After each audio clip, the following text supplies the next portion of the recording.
very honored to bring up a good friend of mine, Lewis. How you doing, everybody? My name's Lewis, and I am a grateful alcoholic. And my sobriety date is May 21st, 1991, and by the grace of God, I celebrated 35 years last month. But before I get into my story, I need to see you, sir. Yes, sir. I want to make sure he gets a 24-hour chip.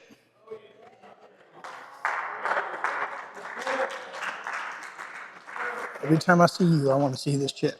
Okay, fair enough? Yeah. All right, good enough. And see, that's what my sponsor had to remind me of that because I got away from that. But my story is no different than anybody else's. It's just my story. I was born the child of an alcoholic, and I learned very quickly when I was about 5 years old that I had to become the man of the family. And my first bout of being a man of the house was when my father decided to go not come home right away and wound up with a purple mark on his neck. Told my mother, he kept asking me to let him in. Turned out it was a hickey. It wasn't from her. So when she booted him out, I kept asking her, why did Daddy leave? Why? What did I do? The self-centeredness was at 5 years old.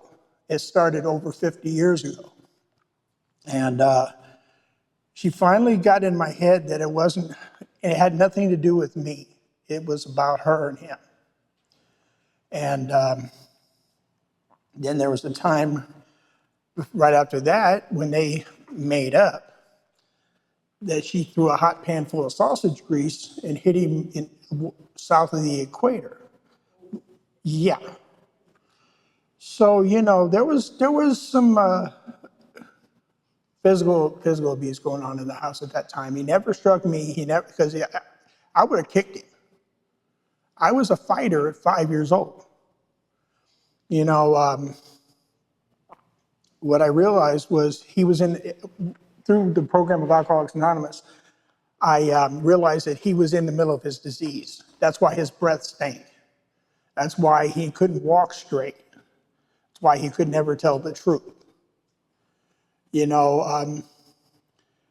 not too long after that, when I hit kindergarten, there was 10 of us we were hell raisers. Excuse me, Lord. I mean, heck raisers. But as of today, right now, I'm the only one left because of alcohol, drugs, what some guys decided to do that was not cool to me. Thank God I had football. So, we terrorized the poor kindergarten teachers. At the time I decided to put super glue in her coffee cup.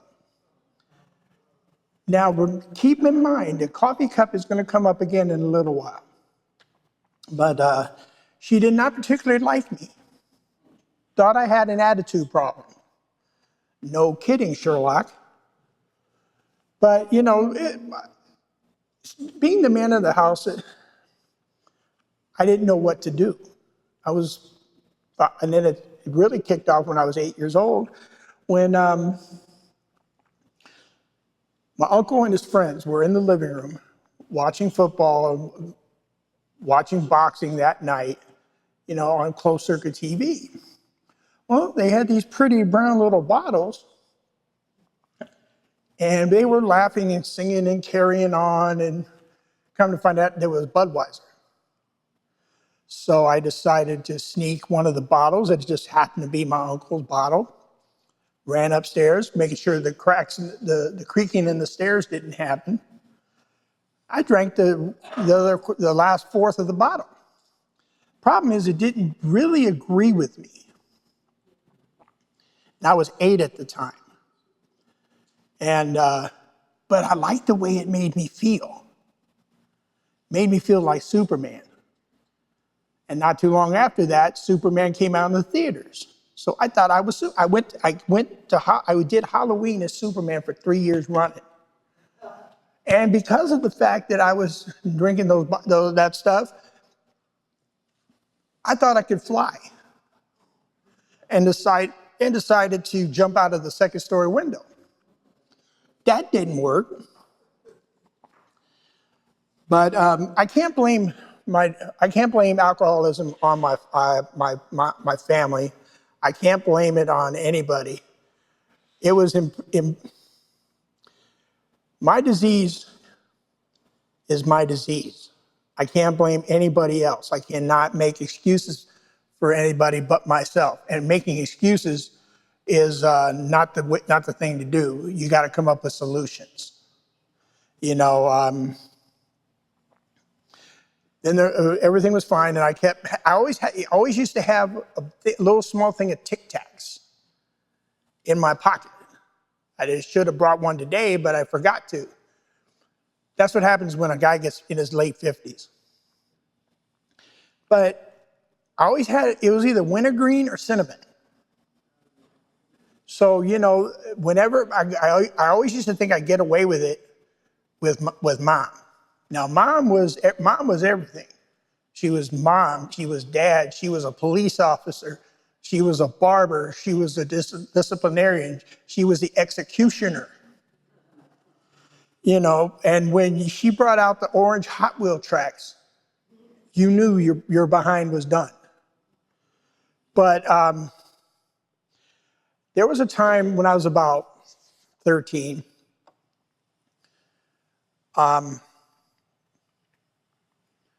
when the family went camping. Travel trailer, tents, the whole spiel. I walk into the tent one night, or the travel trailer, and said, let me have some of that juice. So it was orange juice. So I thought. They were drinking screwdrivers. They said, oh, you think you're a man? You're 13, you recently turned 13, you think you're a man? They were feeding me screwdrivers for about 45 minutes. Next thing, that was my first of only 2 blackouts that I can recall. Next thing I know, I'm laying in the tent on the ground, barely, here's the base of the bottom of the tent where you got to step over to get in. I was puking my brains out. My poor aunt, my uncle's wife, she felt bad for me. My mom and uncle go, hey, no. He wanted it, he's gonna get it.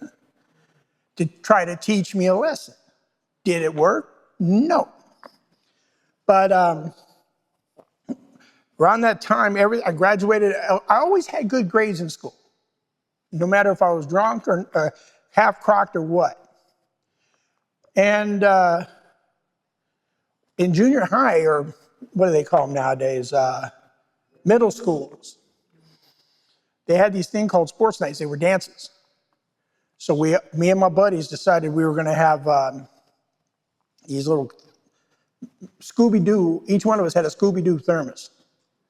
So we would put what we wanted and then just put the punch in that.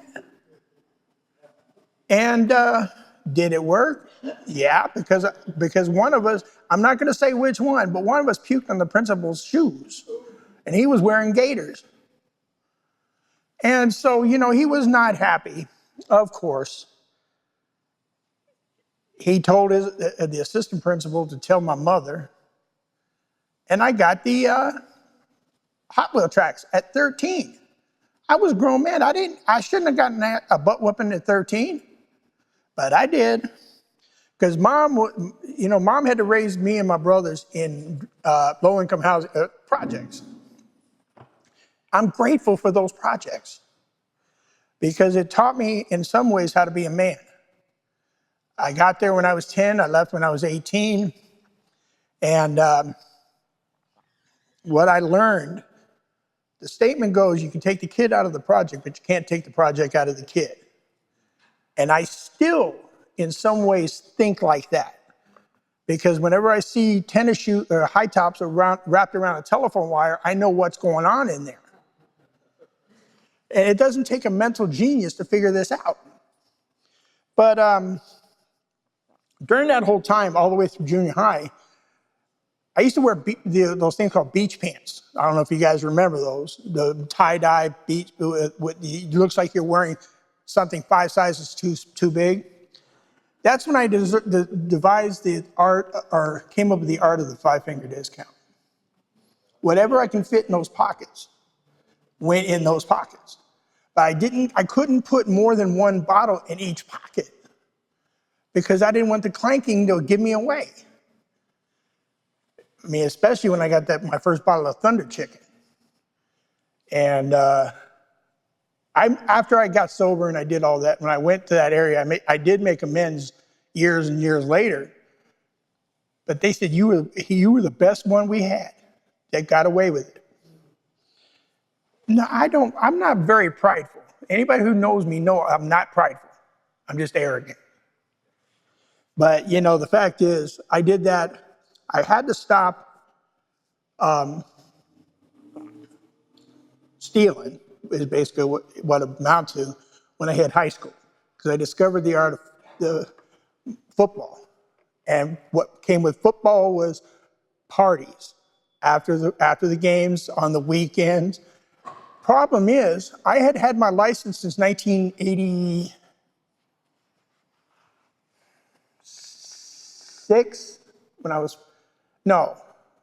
86 when I was 17. I got it a year late. But people used to hide, at the parties, people used to hide my keys. Because to this day, I've never had a DUI. I've never got pulled over. All the things I hear so many people talking about, and I can't, unfortunately, or fortunately or unfortunately, I can't relate to that because it never happened to me. Because the people who knew me, who were my friends at the time, I guess in a way were kind of looking out for me. Because most of them knew my father. And then there was a time when I was in Sunday school, raised in the church, Greek Orthodox, so it's similar to being a Catholic. Then there was Sister Catherine, who I love her to this day, even though she's not with us. If a sister could hate somebody and still be faithful to the church, that kid was terrible. So one day she's sitting there. She always had her ruler on the left side of her desk. But for one kid, she had a yardstick with his name carved on the yardstick. Not going to tell you who that kid was. But, and then the time she chased me around the classroom with that yardstick and she fell and broke her ankle. Do I feel bad about that? To this day, yes. Back then, no.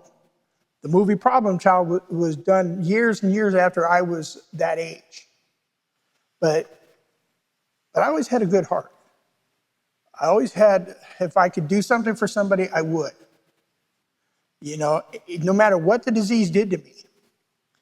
But when it came to football, all heck broke loose. I'm trying not to cuss because I know where I'm at. I've got to respect this house. I got to respect God's house. All heck broke loose because I did make the team on the first try.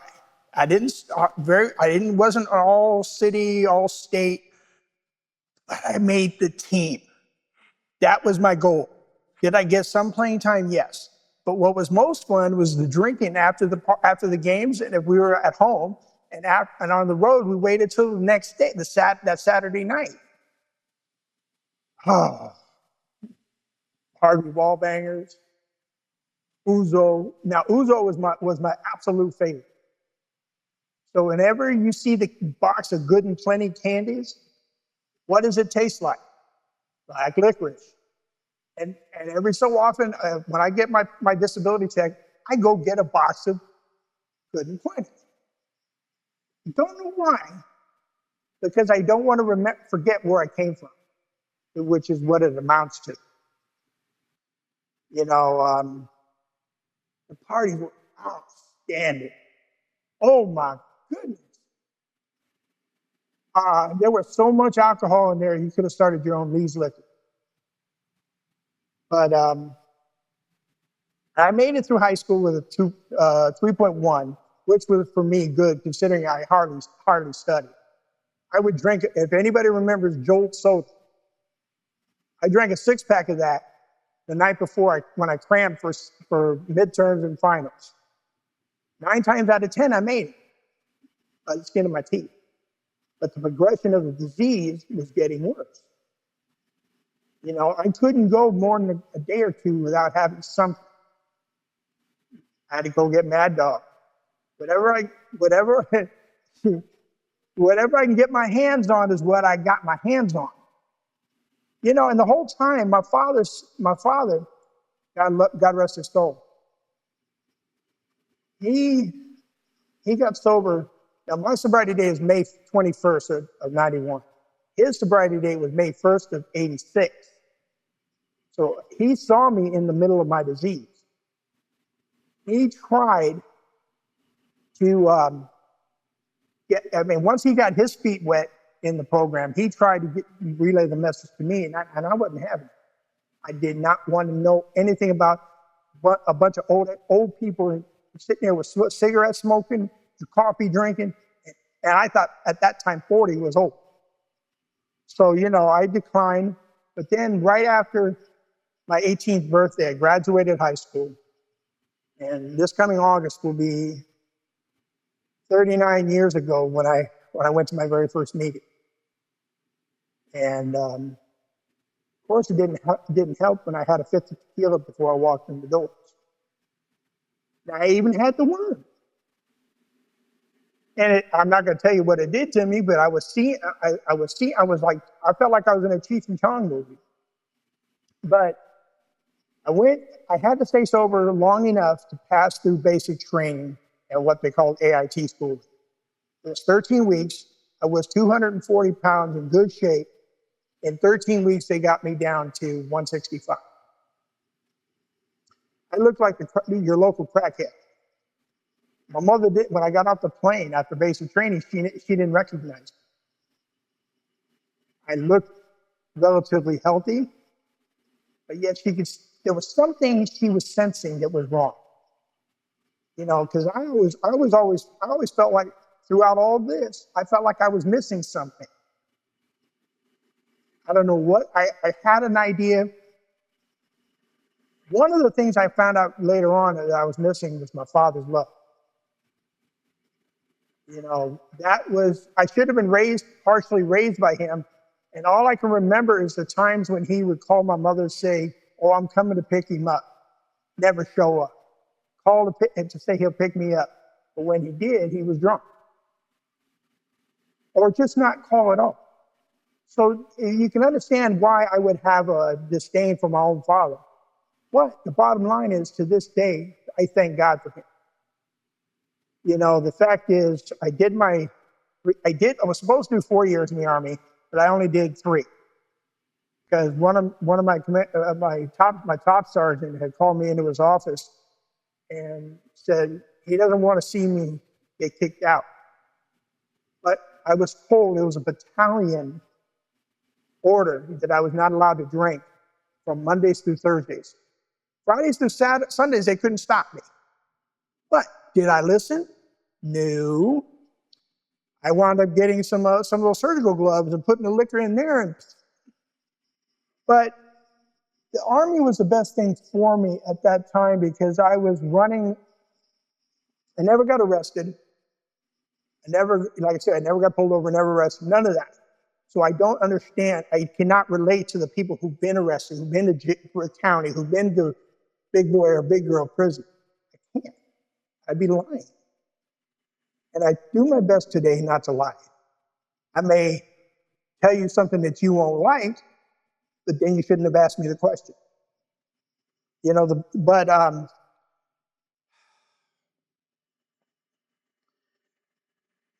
I did my time. I got an honorable discharge under general conditions. And I was about a year away from getting sober. So I stayed in a roach-infested motel. For that whole year, I was either drinking alone, feeling sorry for myself, and one time I went to a bar that was about 6 or 7 blocks away. It was called The Spot. And it looked familiar.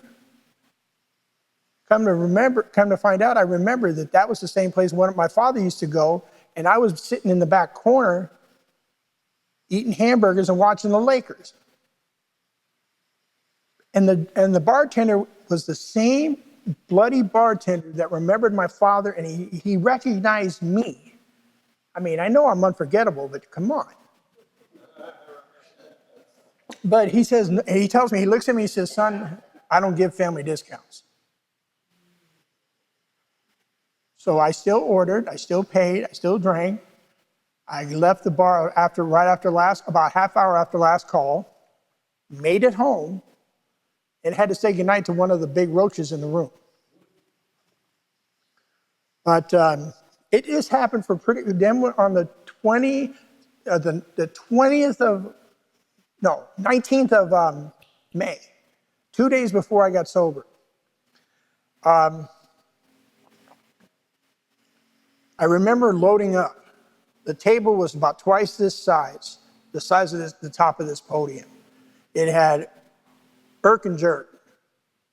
It had Hennessy. And again, it had Ouzo. I had to have my Ouzo. And I had the table filled up. It was chilled. I pulled it. I had it in the refrigerator, chilled it off. The day before I got sober, which is the 20th, I had everything sitting out ready to rock because I wanted to die that night. I literally wanted to drink myself to death. And here comes the next morning, 21st of May, my ground zero. First of all, when I opened my eyes, that took me 10 minutes. Because the sun was shining through the window. The room was in shambles, broken bottles everywhere. But yet I got mad at God for waking me up. I cussed out God for waking me up because I didn't want to be around anymore. I had nothing. My family didn't want anything to do with me. The typical stuff, friends disassociated themselves with me. My coaching staff was ashamed. Everybody that meant anything to me didn't want anything to do with me. But I knew where my father was, just less than about half a mile away, maybe 4 or 5 blocks. So something told me to pray. I got on my knees and I just said, hey, big guy, I need you. Something like that. I didn't say, my father, go into more in detailed prayer. I just said, hey, I need you. So I cleaned up, got to walk out, and the sun was kicking. If you had all these lights in one row shining on you, that sun was kicking my butt. Because hangover, just being realistic. But I walked, let's say it was 6 blocks. I walked 3 blocks, and I looked, okay, I was standing there looking ahead. I looked behind me 2 or 3 times, kept looking back, looking ahead, and so on. And I thought to myself, do I want to keep getting what I'm getting, or do I want to see what's up ahead? Because the seed was planted back in 87 when I went to that meeting, and I didn't know it. So obviously I went forward. And the first person that, when I got to that Alano Club, the first person that saw me was my father. So, and the man, I never saw that man cry until the day I got sober. And he saw in me that I was done. Yes, I am one of the ones that got it early, but I'm not ashamed of it. I'm I'm grateful for it because I had the disadvantage of having a parent in the program, but I also had the advantage of having a parent in the program. You know, and he gave me 1 day reprieve. Day 2, I had to move in with him. Last time I would live with him was about 15, 16 years before that, when I was a kid. Day 2, there's 2 sponsors that I've had over the years, and I love the current one right now. I love him to death.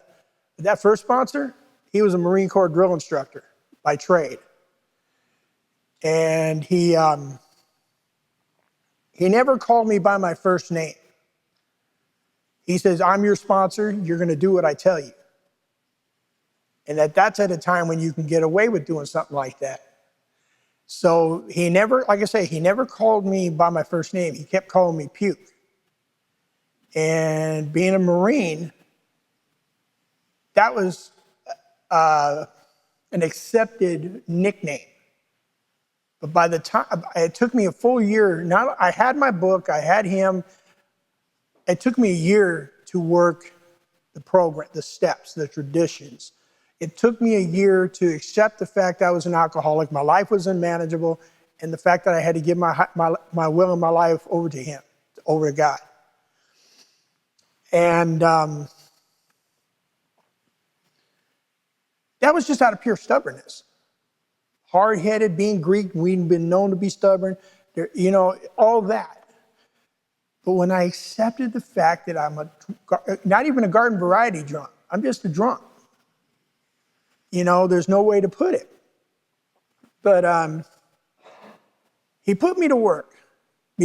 People who know me now, there's no way anybody can doubt my service work. Nobody. Because I go to meetings pretty much every day. If I take a day off from a meeting, I don't feel good. That's just it. If I can like my back right now is killing me, but I'm being of service. You know, he had me getting a stick with a pick, like a pick, to get all the cigarette butts out of the cracks in the asphalt. He had me sweeping up all the cigarette butts in the trash and dumping the garbage from the kitchen. He had me washing membership cups. He also had me washing, after every meeting, washing ashtrays and membership cups. So, but the problem is, the first time I did it, I got taught a very valuable lesson. You don't wash the ashtrays before you wash the membership cups. And I did it in the same water. How was I supposed to know? But yet, I was a grown man. I knew that what everything was to be about the world, and I was 22 years old. You know, and finally we got to, like I said, I fought tooth and nail with Jack for the first year about working the steps. But the funny thing, when I started working the steps, something started to click.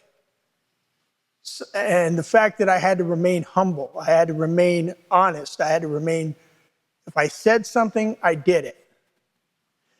And I don't say anything about anybody else because that's none of my business. What I do, what I say, is how I run this program. You know, the fact is, I may not do it perfect. Nobody does. That's why we say practice, not perfection. You know, he passed away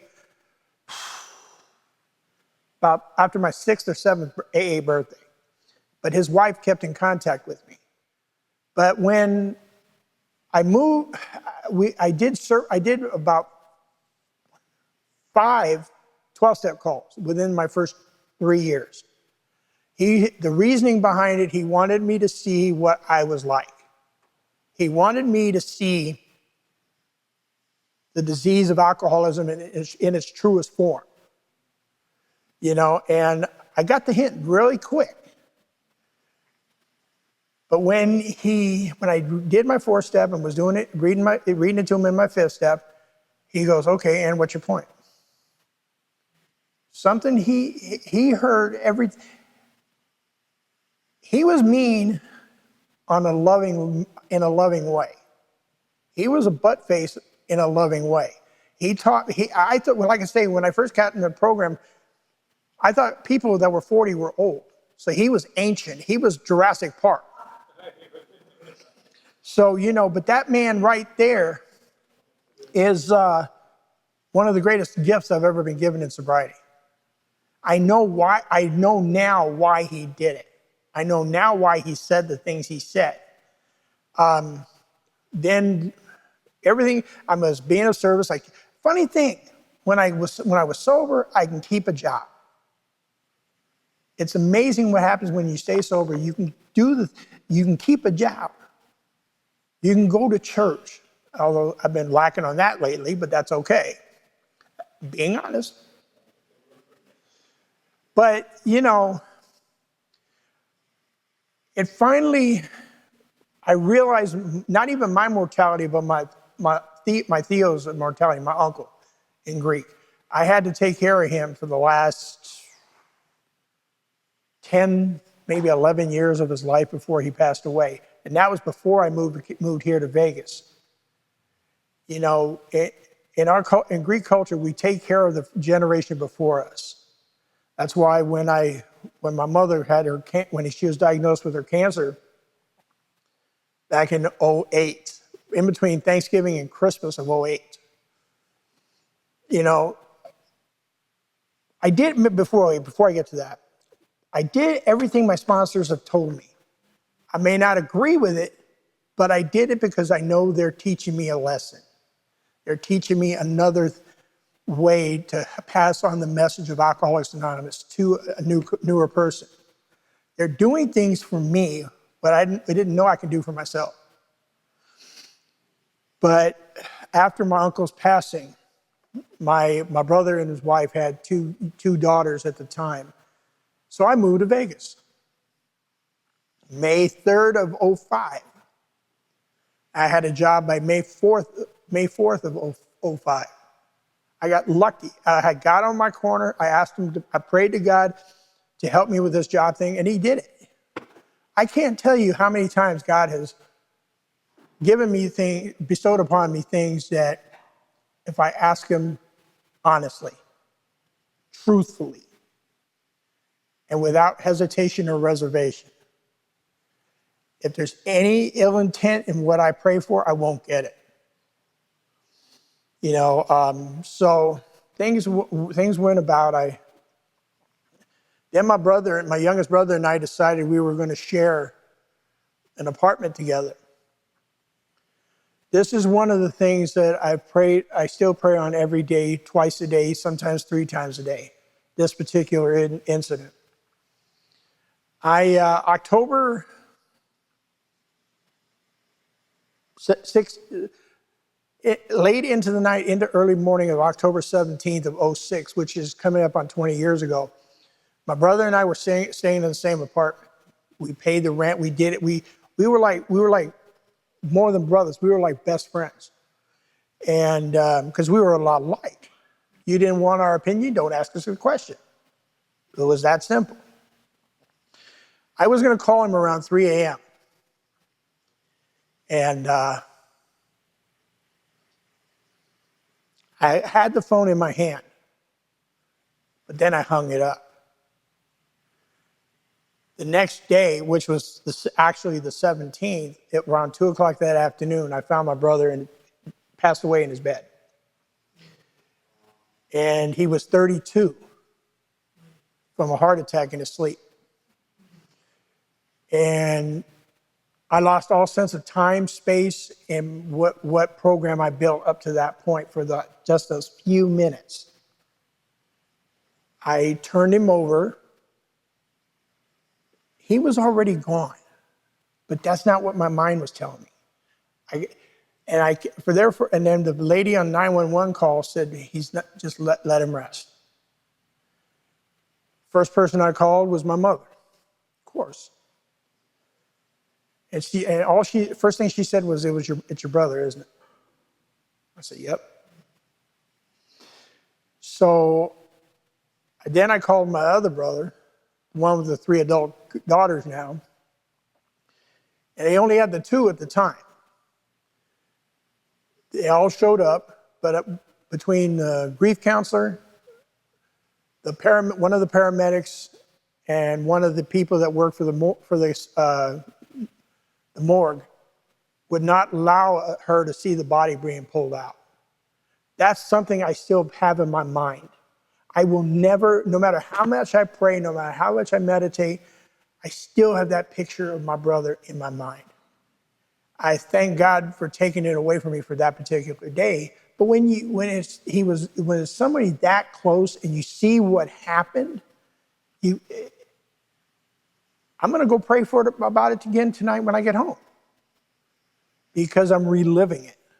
I don't wish this on anybody, but then I moved back in with Mom because of her cancer diagnosis, not too long after that. That was the roughest period of my life, even whether it be in sobriety or not. But I stayed sober throughout all this. I did everything I was ever taught from the beginning to that point.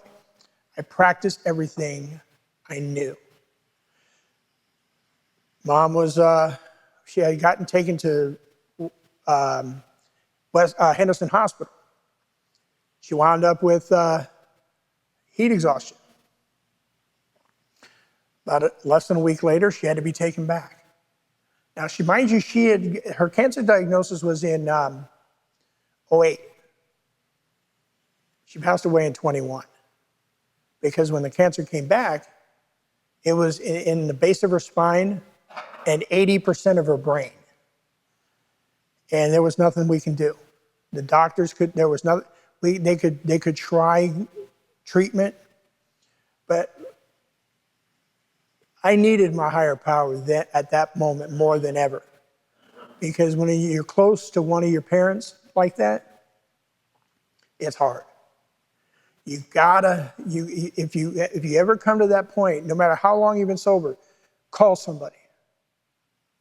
Don't think you can't. If it's at 3 o'clock in the morning, that person might be a little upset because you called them at 3 in the morning. But when you talk about what's going on, I always say you go to your sponsor first. If you can't get a hold of your sponsor, then you can come to me, because I don't know how many people really actually got my number. It's my responsibility as an old timer, is to answer my phone when I say I'm going to answer my phone. Because, but here's the problem. My dad passed away in April of 21, just missed his 35th year of sobriety. That's why I was real hinky about when right before I turned 35. Because I felt weird because I was going to pass him. Nah. But then Mom, coming up in August on the 18th, Mom will be gone 5 years. So I lost both of them in the span of 4 months. And I stayed sober. Yes, I talked to people. Yes, I did everything I'm supposed to do. But the bottom line is I had to trust in my higher power to get me through that. The fact is, I know I'll see them again one day. I know I will see them again. But you guys are my family now, and I always have been since I got sober. I don't know what I would do without you guys. Because there's one person right now who remember, and then after their death, wound up homeless. I was homeless, and then once I figured, I was sitting, if anybody knows where Samstown is, across the street, there's that Chase Bank. That bus stop right there was my home, my sleeping area for almost a year. But then one day, there was a lady who, she was an absolute angel. God put her in my life, and I know this today. I never saw her face. I never heard her. I heard her voice, and that was about it. I had everything behind me in my bags, all my personal effects. I was sitting in I still have my mother's wheelchair. And I sat in that. It was in the wintertime, and I was cold. I had 3 pairs of socks on, 2 pairs of thermal underwear. My fingers were aching because of the cold, even though I had 2 pairs of gloves on. But when this lady told the driver stop and said, you getting on? I says, no. But then I heard this lady's voice say, hang on, driver. This lady gave the driver, she bought a $5 one-day, 24-hour bus pass. I never saw her, again, like I say, I never saw her face, but I knew she was a message from God. And he gave me that. I mean, the Metro used to mess with me because all they saw was the homeless guy. They didn't see what was in here. I used to have to walk across the street to Samstown if I had to wash up a little bit or use the bathroom. And that's why the security guards never messed with me, because they knew I wasn't your garden variety homeless man. But the next day, woke up, and figured the first thing I did was found a Salvation Army. I was on the path to redemption. I got to the homeless shelter, and I'm not going to say the rest is history, but the bottom line is that homeless shelter, 22nd of December will be 4 years since I've been in the hospital, was in the hospital with pneumonia and an asthma attack at the same time. It should have killed me. But once again, God has a weird sense of humor. He kept me alive for some reason. So I went from that homeless shelter to the hospital, to a physical therapy building, to a rehab. And at the next to the last place is when I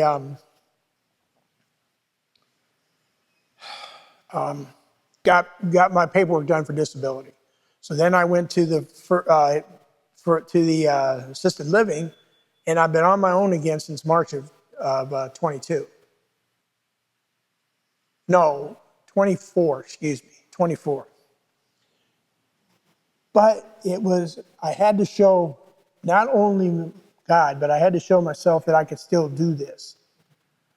I had enough strength, physical and mental, to not give up. Could I have given up?